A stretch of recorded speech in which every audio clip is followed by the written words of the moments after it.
حضرت ابراہیم علیہ السلام آپ بکریاں چرا رہے ہیں، اسی دوران اللہ کے فرشتوں نے اللہ کی بارگاہ میں عرض کی، یا اللہ تیرے ابراہیم کو آزمانا چاہتے ہیں۔ اللہ نے فرمایا اے میرے فرشتوں چلے جاؤ، میرے ابراہیم کو آزما لو۔ حضرت ابراہیم علیہ السلام کے پاس بے شمار بکریوں کا ریوڑ موجود تھا، آپ بکریاں چرا رہے ہیں، اسی دوران اللہ کے فرشتے انسانی شکل میں چلے گئے۔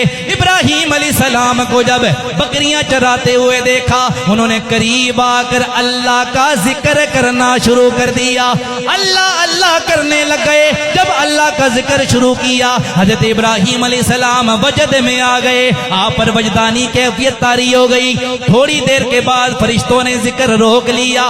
آپ نے فرمایا اللہ کے بندو روک کیوں لیا، ذکر روکا کیوں ہے؟ وہ کہنے لگے ہمارا جو ذکر تھا وہ پورا ہو گیا، اگر اب ذکر سننا چاہتے ہو کوئی قیمت بھی دے دو۔ ابراہیم علیہ السلام نے فرمایا اگر قیمت چاہتے ہو میری آدھی بکریاں تم لے لو، مجھے اللہ کا ذکر سناؤ۔ انہوں نے آدھی بکریاں لے لی، اس کے بعد پھر اللہ اللہ کرنے لگ گئے۔ حضرت ابراہیم پر پھر کیفیت طاری ہونے لگی۔ تھوڑی دیر گزری، فرشتوں نے پھر ذکر روک لیا۔ ابراہیم علیہ السلام نے فرمایا اے بندو اب ذکر کیوں روک لیا؟ فرشتے کہنے لگے اے ابراہیم علیہ السلام ہماری قیمت پوری ہو گئی ہے، جو آپ نے قیمت دی تھی وہ قیمت پوری ہو گئی ہے، اب نئی قیمت دو گے تو اور ذکر سنائیں گے۔ حضرت ابراہیم نے فرمایا یہ ساری بکریاں لے لو، مجھے اللہ کا ذکر سناؤ۔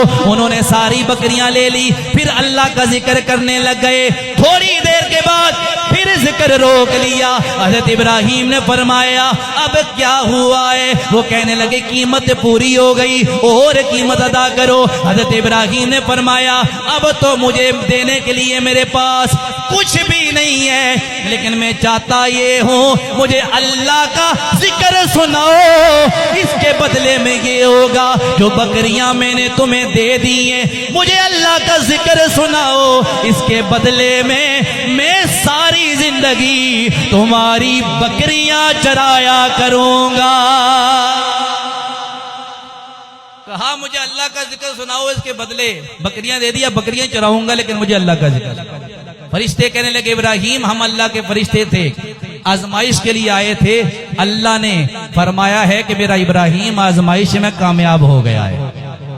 تو یہ اللہ کے نبی تھے، اس سے ہمیں یہ سبق ملتا ہے کہ اللہ آزماتا ہے، جان کے معاملے، مال کے معاملے میں، اولاد کے معاملے میں۔